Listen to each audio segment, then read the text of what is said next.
Ese me parece que es un tema clave. No me referiré al tema de Iglesia-Estado, pero mire, pero es algo para sonrojar a los españoles, es algo para sonrojar a la democracia española y es algo para sonrojar a los líderes españoles.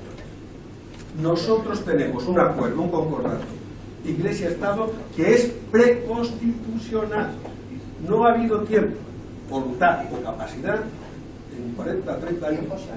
Bueno, tiempo, no ha habido, tiempo sí, la oportunidad, la convicción de la oportunidad política. El poder es sonrojante para la derecha y para la izquierda. Es decir, 40 años donde no se ha adaptado el acuerdo con la Santa Sede y eso ha traído consecuencias en las que me podría extender porque incluso las he vivido directamente. Es decir, cómo la Iglesia cree que no tiene derecho a intervenir en la educación, sino a quedarse con el poder económico directamente, cajas de ahorro, etc. Por tanto, ese es un viejo problema que sin duda hay que resolver desde el punto de vista constitucional. Y sobre la nueva gobernanza, y termino, llamar la atención sobre una revolución silenciosa que es como esas cánceres latentes que cuando quieras darte cuenta pues ha acabado con tu vida o te ha cambiado la vida, ¿no? Que es la revolución de las TIC, el mundo digital. A mí me parece que en esta reunión a la que antes aludía, una de las conclusiones fue que lo digital tiene que estar en el corazón de la agenda pública. Y algo fundamental, la política debe liderar el mundo digital que está produciendo transformaciones increíbles desde todos los puntos de vista. No son las redes sociales, es la economía, es la salud, es la educación. Este es un asunto clave y creo que me parece que deberíamos prestar más atención. Porque la nueva gobernanza va a tener que ver mucho con el mundo digital. De hecho, países con tradición de Estado fuerte como Francia está haciendo de lo digital un acelerador de la transformación de su Estado. O Corea está redefiniendo la noción de gobierno a través de lo digital. ¿Por qué? Y la democracia, porque lo digital sí permite algo fundamental, y es que los ciudadanos puedan dialogar con el gobierno, que los ciudadanos puedan tener la información relevante para participar en las políticas públicas. En definitiva, el espacio público se está transformando y la relación entre, liderazgo y ciudadanía. Y ahí hay un riesgo. Y es que una cosa es la participación y otra cosa es la representación. Y en esa mayor participación, en esa mayor colaboración en la definición de las políticas públicas, deben preservarse los valores de la representación. No puede ser que un tuit ponga en riesgo el país, no puede ser, tiene un valor de opinión, no puede ser que esas comunidades de redes, que a veces hay mucho además para los abogados y para los expertos en derecho, porque a veces el honor no se protege, hay un mundo, pero está muy presente en el espacio público. Y además, algo importante, por eso decía que debemos prestar mucha atención, hay quien sostiene que hoy los jóvenes se relacionan con la democracia a través de lo digital. Es un elemento fundamental para eso. Finalmente, por aquello, recordando que decía Francisco, los derechos son caros.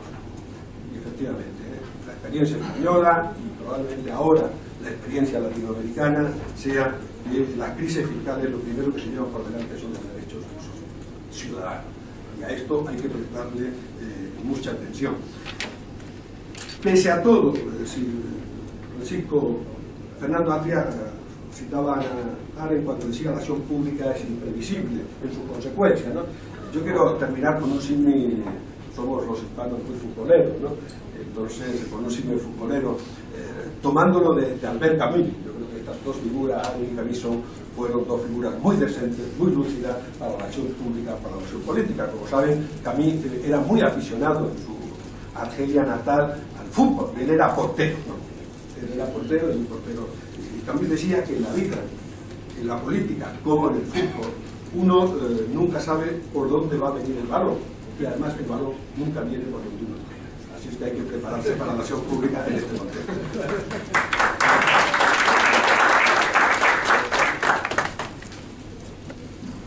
Bueno, voy a primero agradecer mucho a Gonzalo y a Stephanie la invitación, siguiendo con las analogías futboleras. Vieron a los jugadores de primera división, ahora hay unas divisiones inferiores. soy el más inexperto del panel, claramente. Soy argentino e historiador, dos defectos que voy a tratar de evitar lo más posible. No de Boca.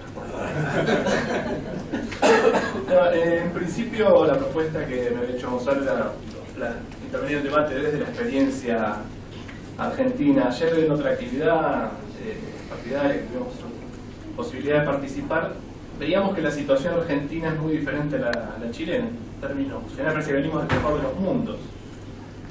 Argentina tuvo un avance muy significativo y temprano en materia de derechos sociales. La ley de educación pública de laica fue modélica y tuvo un alcance muy significativo. A nivel constitucional, la constitucionalismo social tuvo un avance importante, una importancia. O sea, hay básicamente tres momentos constituyentes muy importantes: la constitución original del 1853 con algunas reformas parciales, una constitución del 49 promovida por el peronismo que fue derogada tras el golpe militar en el 56, un intento de constitución en el 57 que a través de un artículo que continúa la constitución actual, que es el 14 bis, incluyó los derechos sociales, y la última, la reforma del 94, que es la constitución vigente, que actualizó, reformó una serie de artículos. Decía que veníamos del mejor de los mundos en apariencia, pero creo que los desafíos en la actualidad y los problemas que enfrenta nuestro país son equivalentes desde otro punto de partida al de Chile, y los desafíos, y creo que el nivel de discusión todavía está muy alejado de esta urgencia que tiene enmendar o modificar una constitución dictatorial. Y creo que la base de la discusión está recuperando el aporte probablemente del politólogo más importante argentino, que fue Guillermo O'Donnell, en esta relación muy difícil entre democracia y desigualdad. En principio, yo creo que hay un problema teórico y político muy claramente, que no hemos logrado ponernos de acuerdo en esta definición de democracia. O sea, los acuerdos comunes en términos conceptuales y políticos se han debilitado enormemente en los últimos tiempos. Se ha escuchado a miembros de la oposición hablar de un gobierno autoritario, totalitario, y se ha escuchado también al gobierno denunciar golpes blandos, intentos golpistas, que erosionan enormemente la capacidad de poder dar discusiones comunes en torno, como dijeron varios de los expositores, a estas promesas incumplidas de la democracia. Y este componente de desigualdad que planteaba O'Donnell es fundamental para pensar estas promesas incumplidas de la democracia. En principio, yo tengo la idea, la impresión de que seguimos discutiendo con categorías inadecuadas. Estamos teniendo muchísimas dificultades para pensar una democracia, una sociedad muy cambiante. Creo que seguimos sosteniendo, quizás por comodidad, un criterio de representación demasiado transparente, entre una idea pluralista, representación de intereses muy claros de la sociedad que emergen y que la política le tiene que dar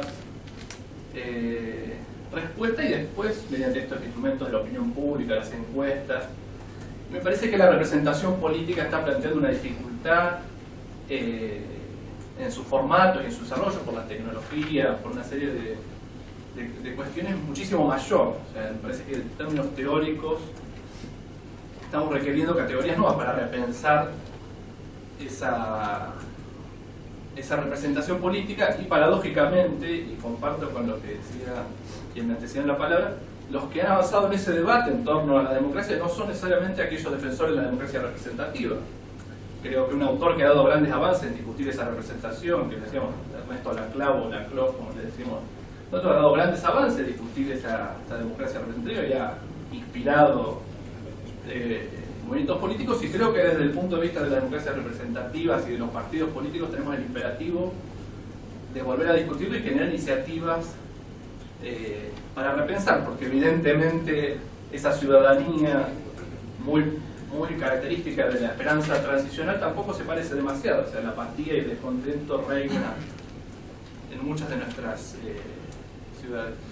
Retomando lo que planteaba O'Donnell decía que en esta tensión entre la definición minimalista de democracia, schumpeteriana de los procedimientos, y la maximalista, me planteaba que la definición maximalista, si bien deseable, era muy inútil analíticamente, o sea, incorporar las dimensiones sociales, el imperativo igualitario, era inútil porque era así, un horizonte que nunca acercase, siempre se corre más allá, y que era preferible partir de la definición minimalista, de poliarquía a Lodal, e ir ampliando las esferas en lo que él llamaba estas libertades concomitantes, o sea, las libertades y los derechos que garantizan que esa democracia pueda operar. Y creo que ese imperativo igualitario presente en la Constitución argentina, en los derechos sociales, es la que está en crisis, está en tensión.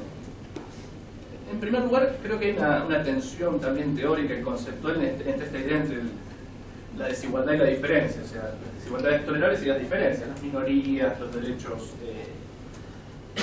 particulares que son incorporadas, y el imperativo universalista que tiene esta Constitución, esta noción de los derechos como algo que se ejerce, que se detenta, y no algo que se les da o que el poder político le otorga a la ciudadanía. Esta idea de pensar derechos en términos de ampliación y de reconocimiento, y no como un favor, una prestación que el Estado o el poder político otorga a la ciudadanía. Y yo creo acá, y para centrarme en el caso argentino, que tenemos una retracción de ese imperativo universalista igualitario, esta noción de todos los ciudadanos somos iguales, tenemos los mismos derechos, y esas condiciones de igualdad de base son las que permiten y potencian la democracia y la gobernabilidad democrática, es una democracia estable. Me parece que en nuestro país, que es un país en muchos términos hiperlegislados, hay un montón de iniciativas y leyes y iniciativas estatales que tienden o predican la igualdad, pero lo que han generado en muchos casos es un sistema jurídico bastante caótico. Hay un ejemplo muy claro que ha sido la reforma social del Código Penal, que con una demagogia punitivista se han incorporado modificaciones de penas que distorsionaron completamente el aparato civil. Entonces, a este imperativo igualitarista de la Constitución ha habido algunos problemas a los que el Estado y la política no ha sabido dar cuenta, y que se está yendo a un escenario en gran medida se está pareciendo lamentablemente el punto de partida del que están saliendo nuestros hermanos chilenos. Por un lado, yo identificaba como 3 núcleos sobre los que era necesario reflexionar y pensar en esta vinculación, como planteaba antes Javier, entre la Constitución y la democracia, esta relación que él tanto ha trabajado y que hace esta cuestión del lugar de las instituciones en la democracia política. El primer punto muy evidente en América Latina, en Argentina probablemente no sea el caso más gravoso, pero tiene problemas, esta cuestión de la fragmentación social, que se plasma en derechos pretendidamente universales. Tanto en salud y educación, lamentablemente, de un punto de partida relativamente breve, se ha ido a una tendencia de profunda fragmentación. O sea, hoy en nuestro país, en algunos distritos más que otros, tenemos salud para ricos y salud para pobres, cada vez más estratificado. La educación está pasando un proceso equivalente, sobre todo en la formación inicial y secundaria. La educación universitaria argentina, por suerte, sigue preservando ciertas características específicas que quizás requieran algunas discusiones adicionales, y sobre todo en servicios públicos. O sea, la desigualdad en términos de servicios públicos, de calidad de servicios públicos, sigue teniendo un enorme déficit político, y creo que los debates no se plantean con la densidad que debían. El otro punto para mí fundamental, y que es algo hemos dicho y es un problema también en toda América Latina, tiene que ver con las instituciones débiles. O sea, la subestimación de la institucionalidad es enorme. Eso, otra vez, creo que hay una noción también inspirada en la esta idea de que las instituciones son el status quo. Lo que hay que combatir es no pensar las instituciones a la O'Donnell como una forma de cristalización de derechos, una forma de un punto de partida sobre el cual todos podríamos acceder. Las instituciones débiles, hay problemas como la corrupción, que son temas que hoy acusan al continente, que están dominados por puja de poder, pero también se tienden a subestimar, a tapar, a relativizar. Y creo que es un problema que existe, no solo en el ámbito público, sino en el ámbito privado. Y la incapacidad de plantearlo creo que va a tener efectos, bueno, lo está teniendo hoy en Brasil, sin ir más lejos. otro de los puntos en el que O'Donnell hacía mucho énfasis en esta cuestión del acceso a la justicia. O sea, claramente es un punto donde la desigualdad tiene un impacto muy invisible pero muy significativo. O sea, hoy el acceso a la justicia en el sentido más amplio, desde las fuerzas de seguridad, muy colonizadas por la corrupción, hasta la justicia política, los sectores más desfavorecidos, no solo económicos, sino tienen un acceso limitado a la justicia, condicionado, de un enorme alcance. Tenemos un enorme déficit en términos de control y de transparencia pública. Las leyes en la región han ido lentas, hay un montón de evasión y subterfugios que se han encontrado. Y después un problema también más genérico que tiene que ver con la cierta discrecionalidad, el uso de los recursos públicos, repensar lo público. Digo, el eje, la sinonimia entre lo público y la estatalidad es un problema muy fuerte en América Latina. Eso lo ha planteado un politólogo también argentino, Valdivia Zeta, de repensar también lo público más allá de la esfera de lo estatal. Porque eso también genera un problema para la mayoría democrática, que es que genera muy poco fusible. O sea, el Estado se elige de las demandas y de los beneficios. O sea, creo que en ese caso la crisis de 2001 en Argentina es claramente eso, no había fusibles más allá de ese vínculo, y se han desaparecido otras nociones de lo público, y también el sector privado está fuertemente estatalizado en el peor de los sentidos, una colusión en términos políticos muy claros. Y después problemas de índole económica, que no voy a avanzar demasiado porque claramente el panel que sigue va a ir sobre ese tema, pero en algunos puntos muy claros se ve esta desigualdad. Por un lado, un sistema impositivo que sigue siendo fuertemente regresivo, o sea, los impuestos indirectos predominan por sobre los impuestos directos y no hay una agenda de reforma tributaria prioritaria. Y después una distribución también que tiene que ver de subsidios ineficientes. Un caso muy emblemático en Argentina es que los subtes, que solo están en la capital federal, son subsidiados por impuestos que paga todo el resto del país. O sea, un medio de transporte que solo se encuentra en la capital, pero como en esos casos hay montones de subsidios distribuidos con un criterio fuertemente inequitativo. Entonces, para cerrar en este cierre velocísimo, se plantea esta cuestión de que estamos en una tensión muy fuerte entre el imperativo universalista de las leyes de la constitucional y una democracia que se piensa en términos cada vez más fragmentarios, más de grupos de presión, de intereses sectoriales que no se logran traducir en ese imperativo universalista, en ese horizonte de inclusión y de una comunidad. Eso ha derivado en conflictividad social, mucha en términos deseables, o sea, con el imperativo de apuntar esa... Y en otros casos que, como planteaba antes, toma al Estado como eje de toda política, o sea, no hay iniciativa política más allá de eso. Y de hecho el horizonte constituyente ha quedado marginado, solo atento a cuestiones como por ejemplo la prórroga de los mandatos presidenciales. El último debate argentino sobre la reforma constitucional estaba anclado fundamentalmente en esa posibilidad. Entonces me parece que es fundamental en ese esquema dos líneas muy generales, como decía, repensar lo público, el espacio de lo público para la política, y después esto también, repensar las categorías de la participación política, porque creo que ahí tenemos una noción bastante distorsiva de la ciudadanía, como si fuera una ciudadanía antes reclamada por participar. Sin embargo, no, la participación hay que repensar los canales, digo, por ejemplo, una distorsión muy clara en el sistema argentino, que en Chile se lo olvidó, el voto obligatorio es distorsión, o sea, hay una participación por sobre la medida, y yo no sé qué ocurriría si se quitara eso, cuánta gente estaría deseosa de participar en las elecciones. Y eso marcaría un panorama mucho más complicado y más dificultoso de escepticismo, que creo que es un desafío tanto en términos académicos como en términos políticos.